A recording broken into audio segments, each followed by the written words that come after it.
zdravstva sa vladama traje još od davne 2012. godine. Kakva su iskustva sa prosvjedima i pregovorima u sektoru zdravstva? Pitamo dugogodišnju, predsjednicu Sindikata zdravstva Spomenku Abešek. Dobrodošli u Studio 4.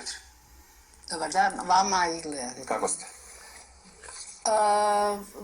Ovako, osobno dobro, a sve ovo što mi se događa u svezi djelatnika u sustavu zdravstva loše. Pa mogu se to pretpostaviti još u ono vrijeme kad ste vi pregovarali u kom smjeru to ide?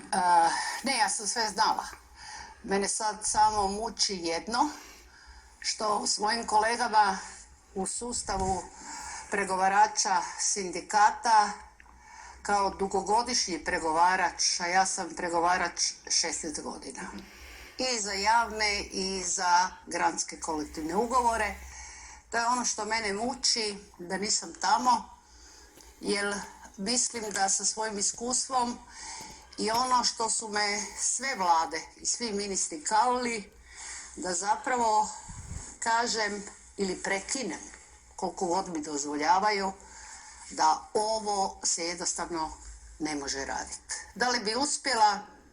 Dosta toga puta sam uspjela, pa ću si sad, evo, nakon što sam u penziji, reći da sigurno bi bila karika koja ne bi dozvolila da dođemo sad u ovu situaciju, i to samo radi pregovaračkog odbora vlade, da se razumijemo, zato jer bi ja sa svojim iskustvom, sa svojim znanjem jednostavno to pokušala na vrijeme spriječiti. Dobro, je li problem u tome što GSV zapravo ne funkcionira? U vaše vrijeme kada ste pregovarali sa vladom ili vladama, GSV barem je imao neku metaforičku ulogu u cijelim pustim. Nije ona imao nikakvu metaforičku.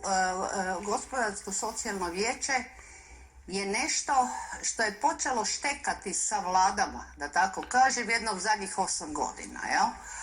Ono što svakako, ako smo u Europskoj uniji, ja ću samo podsjetiti na poglavlje, mislim da je bilo 19, da bi ušli u Europskoj uniji, gdje upravo taj socijalni dijalog sa sindikatima, kolektivni ugovori, način pregovaranja, znači sindikata da bi branila radnička prava, jednostavno svake godine ili svaki mandat vlade su im oduzimali pravo. I sad Stravično praktički ne postoji taj GSV, barem u nekakvoj primarnoj funkciji. Ne praktički, nego on nominalno ne postoji. Eto, tu ćemo za sada stati. Ne postoji. Zašto se u pregovorima, evo konkretno, a i sa sindikatima prosvjetnih radnika, posebno medicinara, praktički čekalo zadnji rok ili zadnja godina mandata ove vlade? Sad nekako uvijek dolazimo do istoga. Zadnja je godina, prenapregnuti proračun, idemo pred izbore, imamo dobru volju, ali u ovom trenutku baš nemamo materijalnih sredstava i tako koliko godina? Desetljeća. Tu ću vas morat prekinuti, moramo nešto vrlo jasno objasniti. Znači, kolektivno pregovaranje, kad potpišeš kolektivni ugovor, on traje 4 godine. Da bi ušao u novi kolektivni ugovor, ti po kolektivnom ugovoru, znači to je zakon, pravila igre, moraš krenuti 3 mjeseca prije isteka. I imate, koji je zakon o reprezentativnosti, pa kaže, ako ne krenete 3 mjeseca prije isteka, imate još 3 mjeseca produžene primjene. Sada, ako bi ja krivila sindikate, ne mogu ih kriviti zato što ja imam argumente. Znači, praktički ovaj copy-paste, govorim za granski kolektivni ugovor za zdravstvo. Kad ja čujem da sindikati namjerno rade nešto pred izbore, da, mi radimo neke stvari. Ali kolektivni ugovor ima početak i kraj. Prema tome, da budemo vrlo jasni, 6 javnih službi postoji. Najveće, najznačajnije i najbitnije javno dobro, to je definitivno zdravstvo. Oni su trebali pregovarati, vlada, sa ovim ministrom, u 3. mjesecu 2018. godine. Nisu pregovarali, iako su sindikati, ali mi nemamo moć. Mi jedino možemo reći, izvolite se uklopiti u zakone koje ste vi donijeli, ne mi, izvolite pregovarati na vrijeme, koristimo produženu primjenu. Ko nas je doveo u ovaj cajtnot i ovo zapravo što imate i vi osjećaj i građani da mi sad koristimo nekakvu predizbornu kampanju. Dobro, kako su pregovori funkcionirali u vaše vrijeme i je li se više držalo do riječi? Je li se poštivala riječ ili se poštivao papir, ugovor, ali sad zakon, ali on što govorite, i oni koji su donosili i su potpisivali te zakone, zapravo prvi su ih kršili? Pa u početku pregovora. Pa gledajte ovako, ja bi bila nepoštena da ja kažem da u moje vrijeme dok sam ja pregovarala da je bilo med i mlijeko.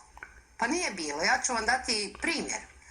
Da se je vlada i vlade, da se razumijemo, koristili svim i svačim i protuzakonitim odlukama, što je zapravo tragično, jer zakoni se u ovoj zemlji moraju poštivati. Onaj ko bi prvi trebao poštivati, to je onaj ko je donio. To je znači vlada i sabor. Sad da vam kažem, samo u vrijeme mog rada i mog pregovaranja, ako smo bili prisiljeni, ja govorim sada o Samostalnom sindikatu zdravstva i socijalne skrbi, 2 puta pokrenut tužbu protiv vlade Republike Hrvatske, a ne ministra, jer ministar je vlada,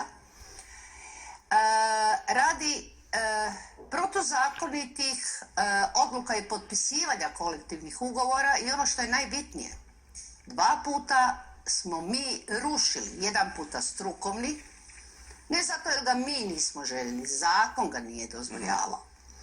2 puta za vrijeme Milinovićeve vlade.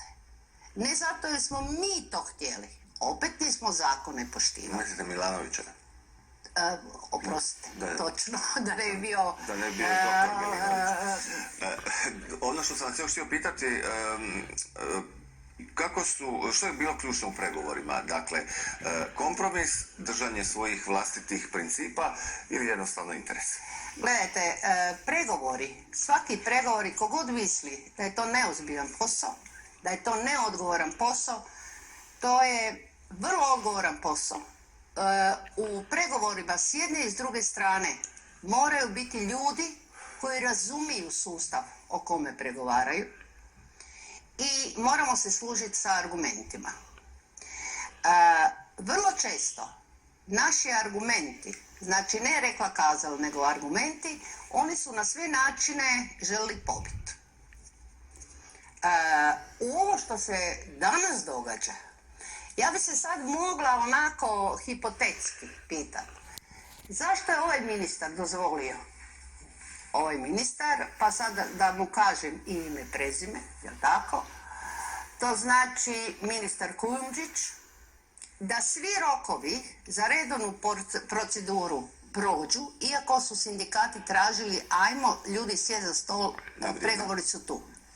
Sada smo došli u drugu poziciju, da idemo to može u izmjene i dopune, a nisu, boga mi, izmjene i dopune, nego je to kolektivni ugovor, a onda kaže vlada, to vam vredi do 31.10.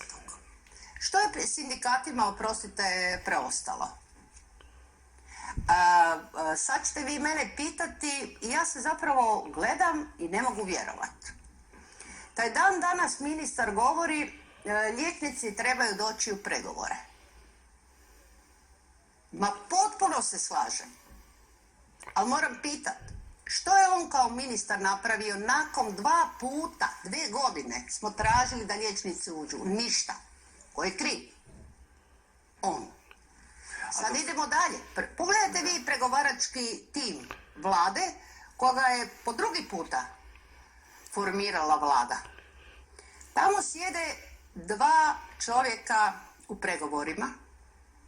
Ja ću ovdje potpisati, ako oni o sustavu zdravstva i ovome što druga strana koja je struka govori, traži, pregovara, imaju pojma, to bi bilo kao da se ja razumijem u rad vaše televizije.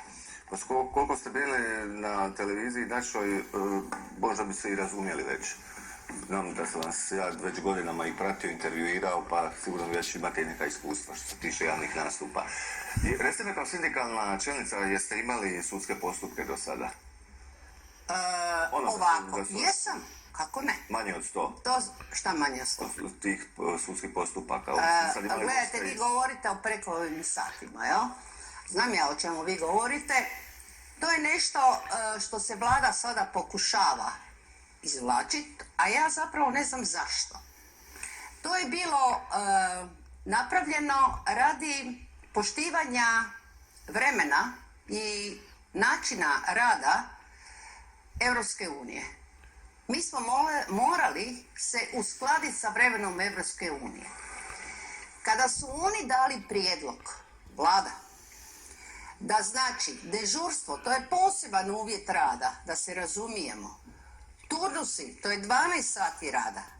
Ja sam tada već znala da će to biti enormno prekovremeni sati. Prekovremeni sati se plaćaju 50% više. I ja ne znam zašto se ljudi zgražaju kad čuju da liječnici imaju po 250, 300 ili sestre. Pa kako ne bi imali? Ako dežurstvo koji ulazi, paste, zato je to Evropska unija radila i tražila, u redovan fond sati, a traje 24 sata. Ajmo, 10 dežurstva je 240 sati. Jel je? Da, je. I vrlo sad dođemo do rekordne brojke. Da, ali oni sad kažu ovako. Pa normalno, ako liječnici koji dežuraju ili sestre, ili laboranti, ili inženjeri radiologije idu kroz turnuse 12 sati rada, normalno da je tu prekovremeni, ne možete vi imati uvjete za redovit fond sati, a onda menjate kolegu jer nas nema, ne zato jer vi to hoćete. A onda kažu ne, to nećemo računati ovako, nego ovo.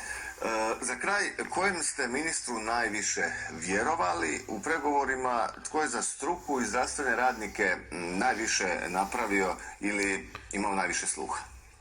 Nijedan. Pa je barem jedan mogo biti. Boga mi nije. Počeli smo dobro, počeli smo transparentno. Mogu jednog ministra jednog, ali on praktički, kada smo mi pokazivali gdje se u sustavu zdravstva može uštediti, ovaj ministar nije ništa napravio. Ništa. Onda smo rekli, preko 1 milijardu kuna se može uštediti da uđete u zdravstvene ustanove i da vidite na koji način taj naš novac curi. Jedini koji se to usudio napraviti, to je ministar bivši Vlahušić. Sindikati su 3 mjeseca bili u ministarstvu zajedno sa predstavnicama ministarstva i dobili smo sve podatke. To je bilo katastrofa. To je bilo, na primjer, da smo mi, što je suludo, da neki zaposlenici, radnici u sustavu zdravstva su radili 32 dana. Ja ne znam, čujte da mjesec traje 32 dana. Još jedno. Da. Definitivno, ako fali liječnika, ja to moram vjerovati, 4000. Ako fali sestara, 12.000. A Boga mi fali i dijagnostike. A tu je zapostavljamo. To su zdravstveni djelatnici, to su inženjeri radiologije, laboranti, fizioterapeuti. Da, recite, ali to ćemo nadomjestiti sa uvoznom radnom snagom. Pa gledajte, kad smo ušli u Europsku uniju, mi smo to znali. To je bilo tada rečeno i to je normalno. To je zapravo izmjena tržište radne snage. I znali smo... Može li to riješiti naše probleme sa odljevom? Evo sad ako se ne dogovorimo oko plaća, nastavit će se također taj egzodus odlaska medicinskog zdravstvenog osoblja. Pa gledajte, dok god se oni ovako ponašaju, govorim o vladi. Dok god naš ministar kaže ovako, treba im povećati plaće, a zna se kako se plaće mogu povećati. Kroz uredbu Vlade Republike Hrvatske i koeficijenti, to je njihova nadležnost, pa ja pitam. Ako su ljudi malo plaćeni radnici u zdravstvu, a jesu, pa šta Boga ti nisi to pokrenuo? Mi u kolektivnom ugovoru, i vi novinari, ja vas moram ispraviti, znate, mi ne dogovaramo u kolektivnom ugovoru plaće. Mi dogovaramo uvjete rada koji su specifični u zdravstvu. Ja sindikatima držim figu. A ovima koji se ponašaju u najmanju ruku, pa da ti pamet stane, jel? Oni trebaju vremena da oni izračunaju. Ma sve oni znaju. Ravnatelj, na njega se moramo slomiti. Ravnatelj HZZO-a Vukelić, koji je pregovarač i on je jedini nutra od ove sile da bude, on traži od sindikata da mi izračunavamo. Što da mi to izračunavamo? HZZO svaki mjesec od svake ustanove dobije stanje materijalno, kadrovsko i sve. Znači, dakle, sve mogu to imaju. znati u kratko vrijeme. Evo, gospođo Avešek, hvala na gostovanju u Studiju 4, malo smo se dotaknuli povijesti, ali evo, uvijek čini se sve završava. Da, ali iz povijesti nismo ništa naučili, jel? Što nažalost opet nas daje kao da smo nešto posebno. Iz povijesti se mora učiti. Hvala lijepa. Hvala vam.